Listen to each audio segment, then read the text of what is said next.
Sir, Punjab के वित्त मंत्री और स्वास्थ्य मंत्री राज्यपाल से मिले हैं और उन्होंने चंडीगढ़ पर अपना दावा किया है। उन्होंने आरोप भी लगाया कि पिछले 60 साल से जो हरियाणा अपनी विधानसभा नहीं बना पाया। विधानसभा तो हम बना रहे हैं और उसका ये एतराज़ कर रहे हैं। जहाँ तक चंडीगढ़ की बात है, इनको जो पिछले एग्रीमेंट्स हुए हैं उनको पहले पढ़ना चाहिए। उन एग्रीमेंट्स में क्लियर लिखा हुआ है कि जो हिंदी भाषी क्षेत्र हैं वो हरियाणा को ट्रांसफ़र किए जाएंगे। एसवाईएल का पानी हमें मिलेगा, जब तक नहीं मिलता तब तक जितना चंडीगढ़ पर पंजाब का अधिकार है उतना ही हमारा भी अधिकार है। उनका ये भी कहना है कि हम चंडीगढ़ में से 1 इंच हिस्सा भी हरियाणा को नहीं देंगे, पूरा हिस्सा पंजाब का है। नहीं, उनका कोई अधिकार नहीं है। चंडीगढ़ यूटी है। Chandigarh is not part of Punjab state.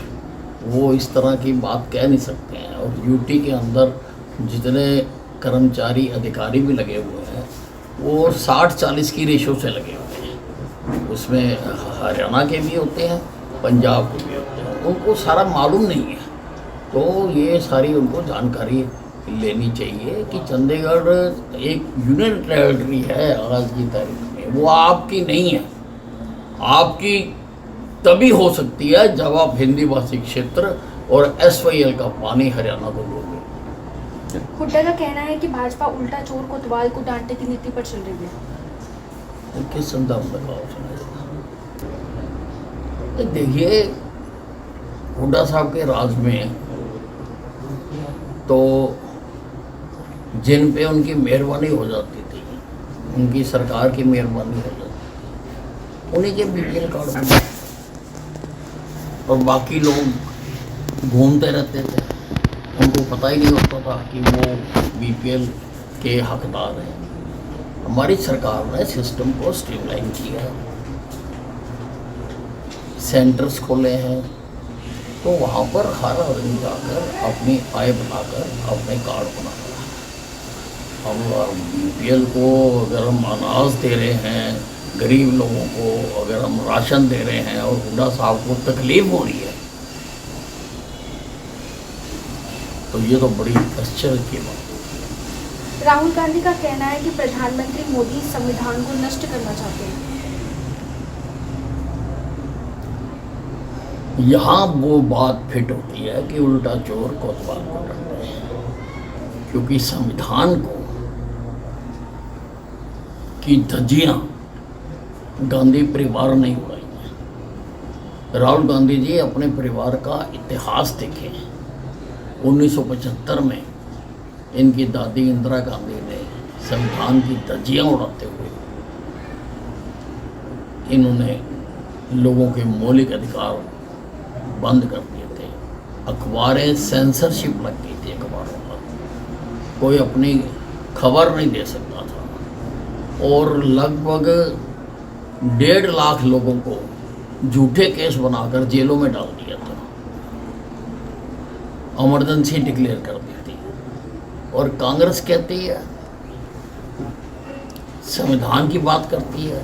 इनके हाथ में तो वो जो लाल रंग की किताब ये लेके घूम रहे हैं ना, वो शोभा ही नहीं देती है। कितनी बार धारा 356 लगाकर कांग्रेस ने विधिवत चुनी चुनाई सरकारों को तोड़ा, भंग किया। हमने किया एक भी सरकार। तो संविधान के साथ खिलवाड़ को कांग्रेस करती है, कांग्रेस करती आई है। कांग्रेस के अंदर जो है, कांग्रेस के तो अपनी पार्टी के अंदर भी प्रजातंत्र नहीं है, उसके अंदर भी हायरार्की चल रही है। गांधी परिवार सबसे ऊपर और बाकी नीचे, जैसे राजशाही होती है, उस प्रकार की पार्टी है ये। This is not a democratic party. इस पार्टी में ये भारतीय जनता पार्टी में ही है कि कोई चाय बेचने वाला प्रधानमंत्री बन सकता है, कोई पोस्टर लगाने वाला पार्टी का राष्ट्रीय अध्यक्ष बन सकता है।